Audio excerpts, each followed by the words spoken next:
23 जुलाई को स्टूडेंट्स को एक बहुत बुरी खबर देते हुए chief justice of India DY Chandrachud ने नीट यूजी के रीटेस्ट का ऑर्डर पास करने से मना कर दिया था। इसके बाद से ही लोगों के मन में ये बात बैठ गई थी कि भला ये डिसीजन सुप्रीम कोर्ट ने क्यों लिया है और क्यों 23 लाख स्टूडेंट्स की उम्मीदों पर पानी फेर दिया है। अब जहां एक प्रॉपर जस्टिफिकेशन सुप्रीम कोर्ट की बेंच, जिसमें की chief justice of India DY Chandrachud, justice JB Pardiwala और मनोज मिश्रा मौजूद थे, ने दिया है, पर उसी के साथ सुप्रीम कोर्ट बेंच ने CBI को मैटर में इन्वेस्टिगेशन कंटिन्यू रखने के लिए भी कहा है और साथ ही बेंच ने ये भी डायरेक्ट किया है कि अगर इन्वेस्टिगेशन के दौरान किसी स्टूडेंट का इस स्कैम में इन्वॉल्वमेंट निकल कर आता है तो उसकी एडमिशन पर इसका इम्पैक्ट पड़ेगा और उसे कंसिक्वेंसेस भी फेस करने पड़ेंगे। इस केस में स्टूडेंट्स अब बस सुप्रीम कोर्ट बेंच के एक डिटेल जजमेंट का वेट कर रहे हैं, जिसके बाद वे तुरंत से एक रिव्यू पिटीशन फाइल करेंगे। और आपको बता दें कि इस मामले में सुप्रीम कोर्ट बेंच ने अपना डिटेल जजमेंट पास कर दिया है। जी हाँ, आपने सही सुना। क्या है ये डिटेल जजमेंट और आखिर किन बातों पर ध्यान रखते हुए चीफ जस्टिस ऑफ इंडिया ने रीटेस्ट से सख्त मना किया था,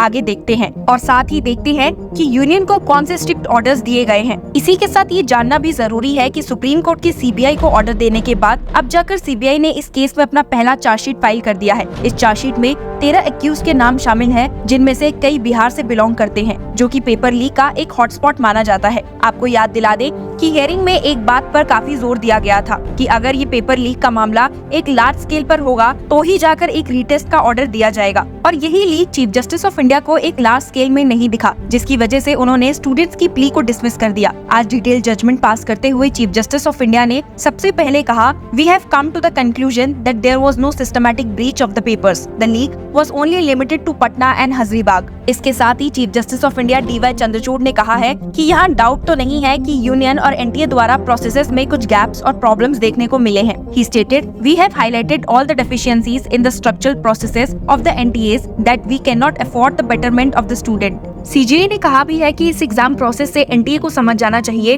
कि उनके द्वारा की गई कुछ गलतियां नेक्स्ट ईयर नहीं रिपीट होनी चाहिए। And stated, we have said that NTA must now avoid the flip-flops which has happened now because it does not serve well. These issues such as rear door being kept open in strong room etc. then granting compensatory marks, then grace marks which led to 44 getting 720 out of 720. इसके बावजूद भी अगर किसी student को supreme court का ये judgement नहीं पसंद आया या इसके अलावा कुछ और प्रॉब्लम्स हैं, तो चीफ जस्टिस ऑफ इंडिया ने उसका भी जिक्र करते हुए स्टेट किया है, if any student has a personal grievance not related to the issues resolved in the judgment would be free to move the high courts. जिसके बाद chief justice of India DY Chandrachud ने मिनिस्ट्री ऑफ एजुकेशन द्वारा formed committee के task को increase किया है। आपको याद दिला दे कि जब यूनियन को नीट यूजी और पेपर लीक के मामलों की वजह से खूब फटकार पड़ी थी, तो उन्होंने जून 22 को इस मामले में जांच करने के लिए एक कमेटी बनाई थी। कमेटी को एक रिपोर्ट 22 अगस्त तक सबमिट करनी थी, पर अब जो सुप्रीम कोर्ट ने उन्हें एक्स्ट्रा जांच करने को कहा है, the new deadline for the report is 30 सितंबर 2024। और चलिए एक नजर डालते हैं कि सुप्रीम कोर्ट ने इस कमेटी को कौन से एक्स्ट्रा काम सौंपे हैं। पहला टॉपिक है एग्जामिनेशन सिक्योरिटी एंड एडमिनिस्ट्रेशन। इसके अंदर CJI ने उन्हें कुछ टास्क करने के लिए कहा है। पहला, evaluate and recommend reforms, assess and suggest improvements in the exam administration process including rigorous checks and balances at every stage from setting question papers to declaring final results. दूसरा टास्क है formulate standard operating procedures, develop SOPs outlining timelines for registration, changes to preferred cities, handling of OMR sheets once submitted, and other examination-related processes. Once adopted by the NDA, these SOPs must be followed to maintain the exam's integrity. तीसरा task है review exam center allotment. Examine the current process for allotting exam centers to candidates and recommend necessary changes to ensure fairness and transparency. अब जहां ये मामला set है, वहीं supreme court ने candidate की आइडेंटिटीज भी वेरीफाई करने का काम सौंपा है, जिसमें इंक्लूडेड है implementation procedures to prevent impersonation and ensure only registered candidates take the exam. Second is the conduct of enhanced identity checks at various stages, including registration, entry of the center, and before the exam starts. Third is to utilize technological innovations to further prevent impersonation. Fourth, to ensure all procedures comply with the legal and privacy requirements. अब paper leak की समस्या छोटी बात तो नहीं है और इसको कॉम्बैट करने का सबसे बेस्ट तरीका है CCTV सर्विलेंस, और उसमें सुधार के सजेशन देते हुए सुप्रीम कोर्ट ऑर्डर ने कहा है, consider comprehensive CCTV systems at the exam centers including real time monitoring and recording. Also, to aim to detect malpractice or unauthorized activities and provide evidence if incidents occur। Paper leak की समस्या में एक main सवाल तो NTA पर भी उठा था कि भला उन्होंने क्वेश्चन पेपर हैंडल कैसे किए हैं कि पेपर लीक हो गए, और इसमें चेंजेस सजेस्ट करते हुए सुप्रीम कोर्ट ने स्टेट किया है, first to review and suggest improvements for the setting, printing, transportation, storage and handling of question papers. Second, implement temper evident packaging and use secure logistic providers to prevent unauthorized access and leaks. Third, to consider using locked vehicles with real-time tracking system for transportation. इसके बाद कुछ basic suggestions जो NTA को supreme court से मिले हैं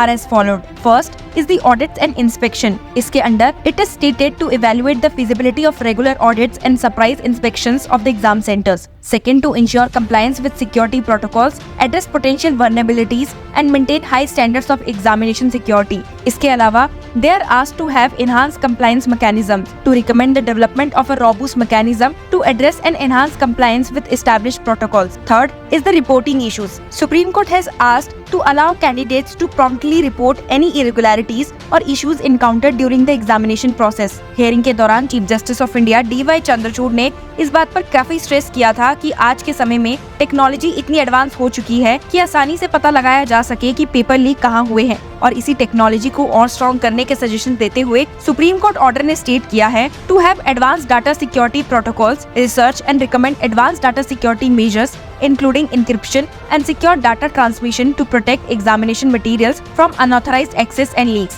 Second, to have digital footprint monitoring. Supreme Court ने suggest किया है to have a systems for monitoring and tracking digital footprints related to examination materials such as digital watermarking and tracking technologies to trace leaks and identify breaches in electronic dissemination. Third is the cyber security audits. Supreme Court has recommended regular cyber security audits and vulnerability assessment to identify and address weaknesses in electronic dissemination systems, ensuring measures are up to date with current cyber security trends. Fourth is to explore advancements in digital authentication, secure online platforms and other emerging technologies to enhance examination security and efficiency. NTA और union education minister को थोड़ी policy और stake holder management के बारे में suggest करते हुए supreme court ने कम्युनिकेशन स्ट्रेटजी को भी डिस्कस किया है, which are as followed. First, review policy. Supreme court ने कहा है to review and suggest updates to the policies and SOPs of the NTA to align with the best practices and adapt to evolving challenges in examination security. Second,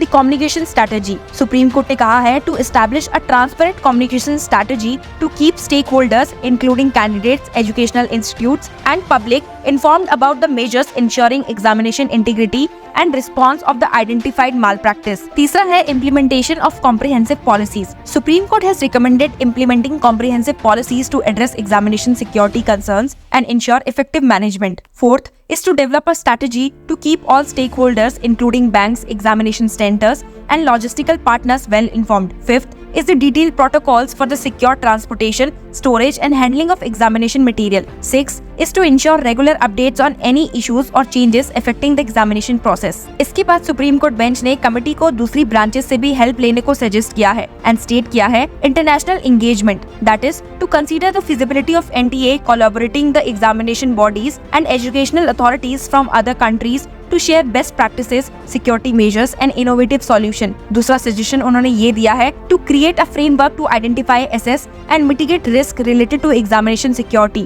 This should include risk management protocols, contingency plans and strategies for addressing unforeseen challenges. अब जो supreme court bench ने committee की report देने की deadline बढ़ा दी है, तो उन्होंने रिपोर्ट के बाद भी कुछ एक्शंस की मांग की है, which are first, the Ministry of Education will decide on the committee's recommendations within 1 month of receiving the report. Second, the ministry will prepare and start implementing an action plan based on these recommendations. Third, the ministry must report compliance with these directions within 2 weeks of deciding on the implementation. इस मामले में transfer and disposal of cases की भी बात supreme court ने mention की थी और स्टेट किया था, first, to transfer petitions regarding the validity of NEET 2024 filed by the NTA or other parties should be disposed of according to this judgment. Second, the court found no systematic breach beyond the Hazaribagh and Patna regions. और जो अंत के additional directions रह गए हैं उन पर भी एक नजर डाल लेते हैं। पहला डायरेक्शन ये है, option 4 reported by the IIT director as the correct option will be used to revise results. Second, a retest for 1563 students